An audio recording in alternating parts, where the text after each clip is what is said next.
मुरली अमृत की धारा है धारा, जो देती दुखों से किनारा। मुरली अमृत की धारा है धारा, जो देती दुखों से किनारा। भूले जीवन में हो जाए शिव बाबा मुरली में समझाए। भूले जीवन में हो जाए शिव बाबा। ओम शांति। आज की तारीख है 28/9/2024 के बाबा के साकार महावाक्य। मीठे बच्चे, तुम नंबर वार सतो प्रधान बनेंगे, तब यह नेचुरल कैलेमिटीज व विनाश का फोर्स बढ़ेगा और यह पुरानी दुनिया समाप्त होगी। बाबा ने प्रश्न पूछा, कौन सा पुरुषार्थ करने वालों को बाप का पूरा वर्षा प्राप्त होता है? बाबा ने उत्तर दिया, पूरा वर्षा लेना है तो पहले बाप को अपना वारिस बनाओ, अर्थात जो कुछ तुम्हारे पास है वह सब बाप पर बलिहार करो। बाप को अपना बच्चा बना लो तो पूरे वर्षे के अधिकारी बन जाएंगे। नंबर 2, संपूर्ण पवित्र बनो तब पूरा वर्षा मिलेगा। संपूर्ण पवित्र नहीं तो मोचरा खाकर थोड़ी सी मानी यानी कि रोटी मिल जाएगी। ओम शांति। बच्चों को सिर्फ एक की याद में नहीं बैठना है, 3 की याद में बैठना है। मल एक ही है, परंतु तुम जानते हो वह बाप भी है, शिक्षक भी है, सतगुरु भी है। हम सबको वापस ले जाने आए हैं। यह नई बात तुम ही समझते हो। बच्चे जानते हैं, वह जो भक्ति सिखाते हैं, शास्त्र सुनाते हैं, वह सब हैं मनुष्य, यानी कि साधु संत सन्यासी वगैरह। इनको तो मनुष्य नहीं कहेंगे ना। यह तो है निराकार, यानी कि परमपिता परमात्मा शिव निराकार आत्माओं को बैठ पढ़ाते हैं। हम भी निराकार आत्मा हैं। आत्मा शरीर द्वारा सुनती है। यह ज्ञान बुद्धि में होना चाहिए। अभी तुम बेहद के बाप की याद में बैठे हो। बेहद के बाप ने कहा है, रूहानी बच्चों मुझे याद करो तो पाप कट जाएं। यहाँ शास्त्र आदि की कोई बात नहीं। जानते हो, बाप हमको राजयोग सिखला रहे हैं। कितना भारी टीचर है।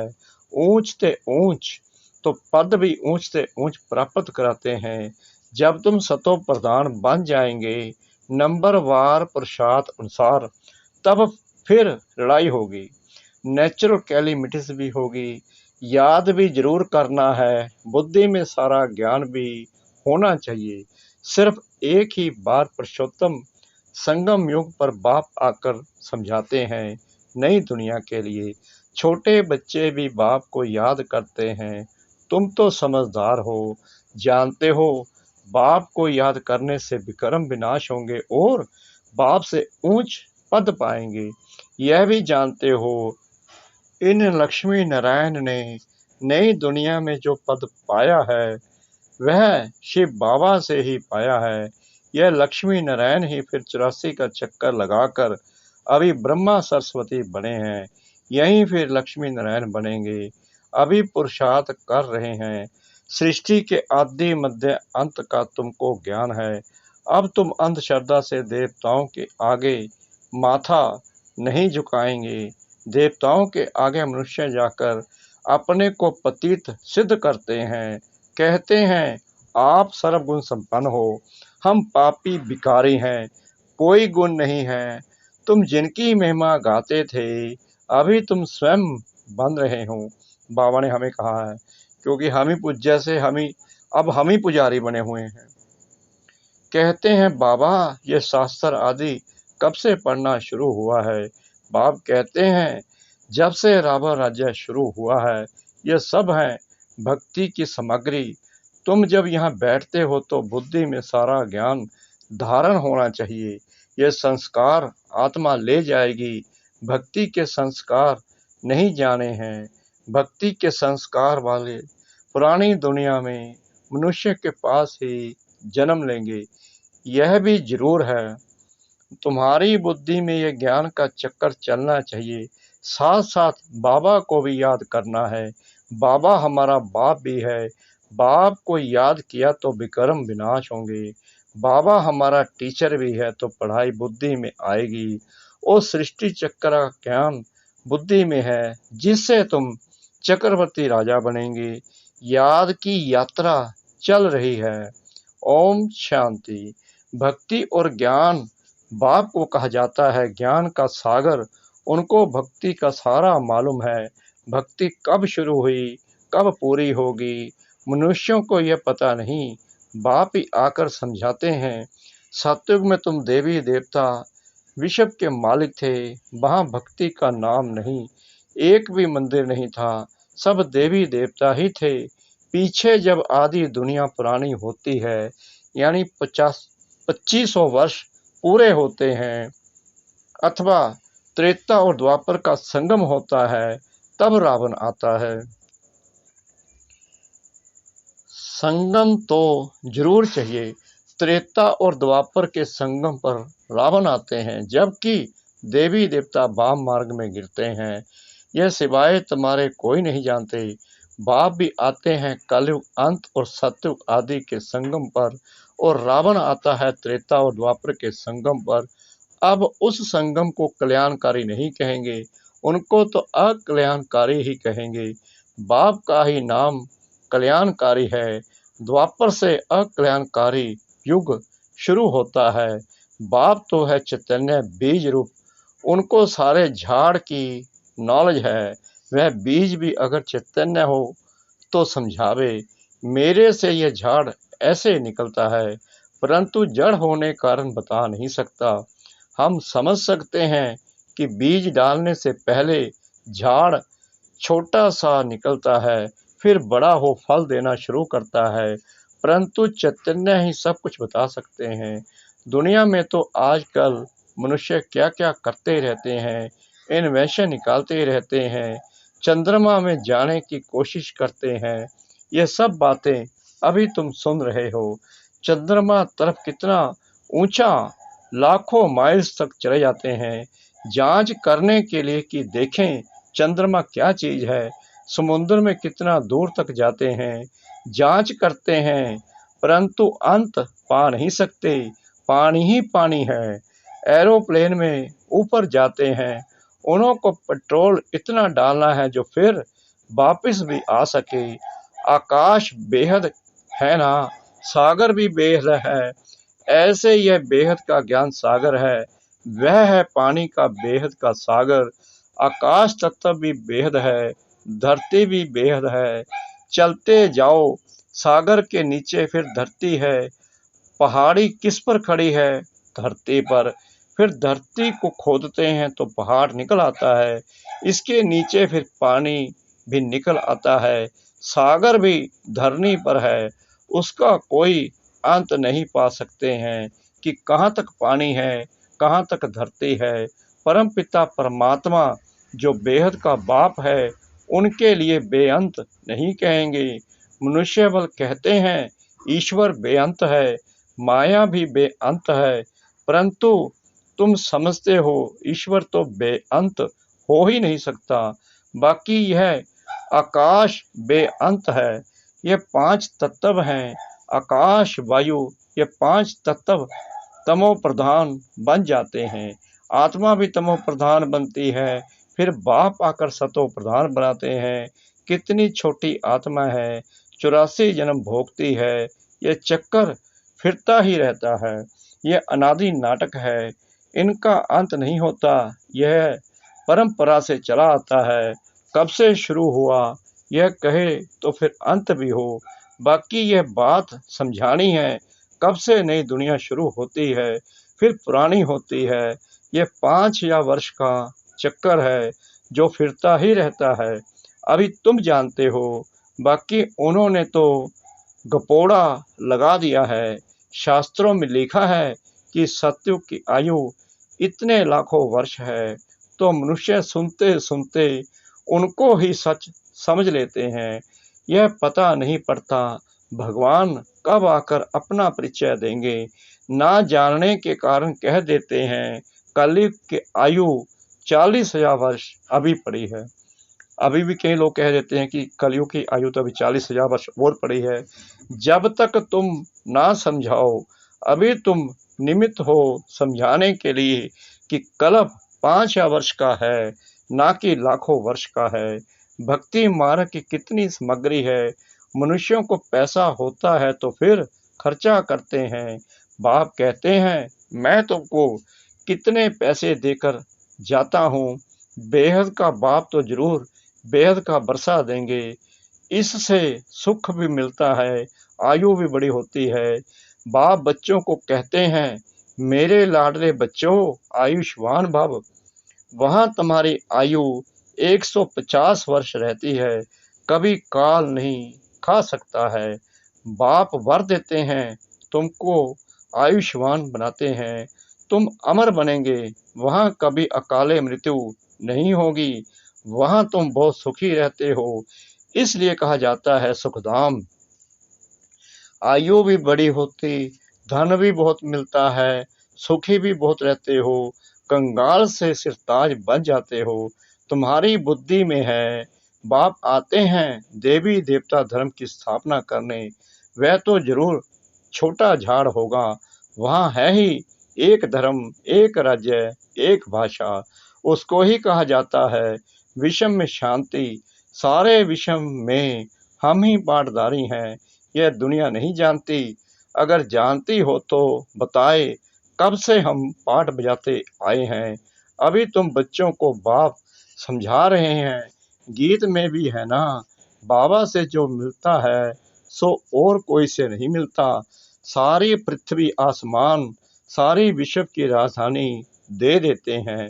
ये लक्ष्मी नारायण विश्व के मालिक थे। फिर बाद में जो राजाएं आदि होते हैं वह भारत के थे। गायन भी है, जो बाबा देते हैं वह और कोई दे ना सके।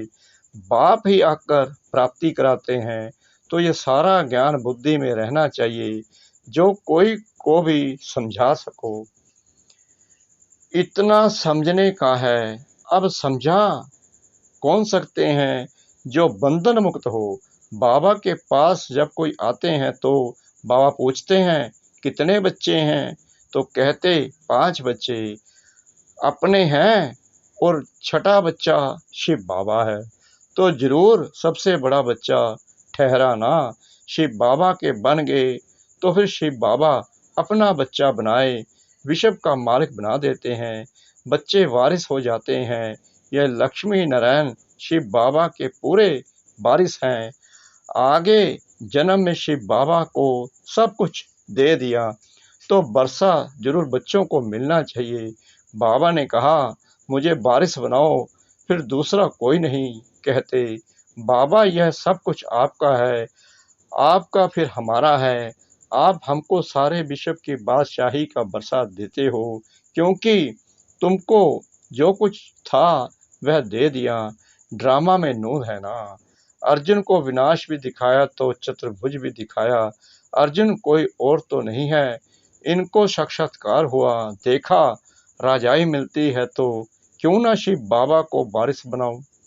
वह फिर हमको वारिस बनाते हैं। यह सौदा तो बहुत अच्छा है, कभी कोई से कुछ पूछा नहीं, गुप्त सब कुछ दिया। यानी कि ब्रह्मा बाबा ने, लेखराज जी ने। इसको कहा जाता है गुप्त दान। किसको क्या पता इन्हों को क्या हो गया, किन्होंने समझा इनको वैराग्य आया, शायद सन्यासी बन गया। तो ये बच्चियां भी कहती हैं 5 बच्चे तो अपने हैं, बाकी एक बच्चा हमको इनको बनाएंगे, यानी कि शिव बाबा को।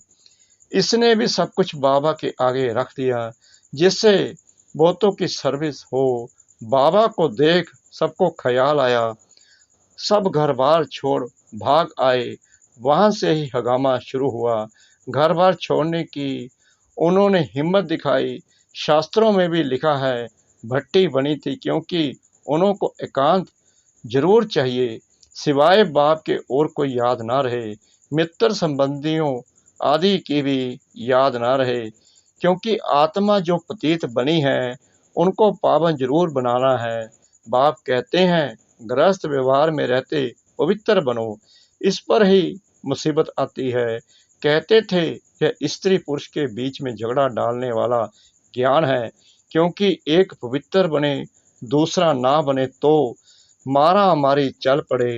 इन सब ने मारे खाई हैं, क्योंकि अचानक नई बात हुई ना। सब आश्चर्य खाने लगे, ये क्या हुआ जो इतने सब भागते हैं, मनुष्यों में समझ तो नहीं है। इतना कहते थे कोई ताकत है, ऐसा तो कभी हुआ नहीं जो अपना घर बार छोड़ भागे। ड्रामा में ये सब चरित्र शिव बाबा के हैं, कोई हाथ खाली भागे, यह भी खेल है। घर बार आदि सब छोड़ भागे, कुछ भी याद नहीं रहा, बाकी सिर्फ यह शरीर है जिससे काम करना है। आत्मा को भी याद की यात्रा से पवित्र बनाना है, तभी पवित्र आत्माएं वापस जा सकती हैं। स्वर्ग में अपवित्र आत्मा तो जा ना सके, कायदा नहीं। मुक्ति धाम में पवित्र ही चाहिए, पवित्र बनने में ही कितने विघ्न पड़ते हैं। आगे कोई सत्संग आदि में जाने के लिए रुकावट थोड़ी होती थी, कहाँ भी चले जाते थे। यहाँ पवित्रता के कारण विघ्न पड़ते हैं।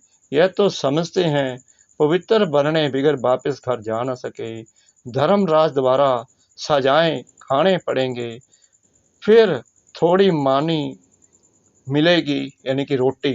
मोचरा नहीं खाएंगे तो पद भी अच्छा मिलेगा। यह समझ की बात है। बाप कहते हैं मीठे बच्चों, तुमको हमारे पास आना है, यह पुराना शरीर छोड़ पवित्र आत्मा बन आना है।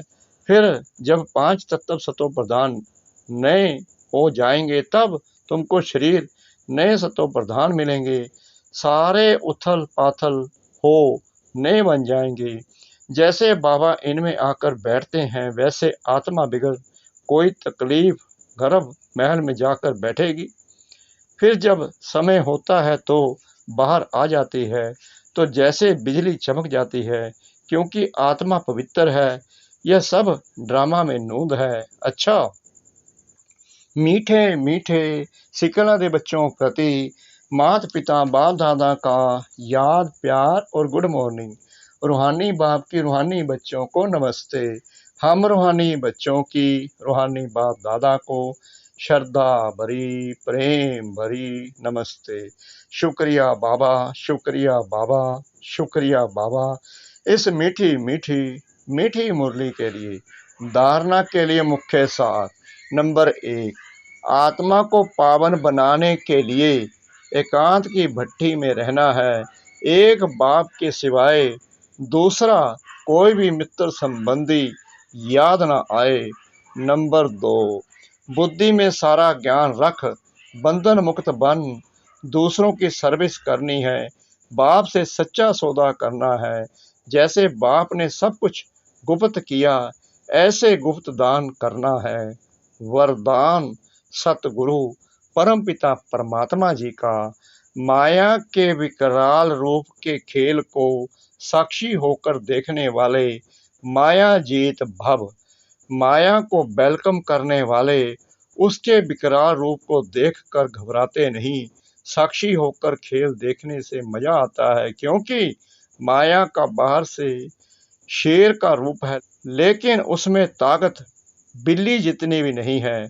सिर्फ आप घबराकर उसे बड़ा बना देते हो। क्या करूं, कैसे होगा, लेकिन यही पाठ याद रखो, जो हो रहा है वो अच्छा और जो होने वाला है वो और अच्छा। साक्षी होकर खेल देखो तो माया जीत बन जाएंगे।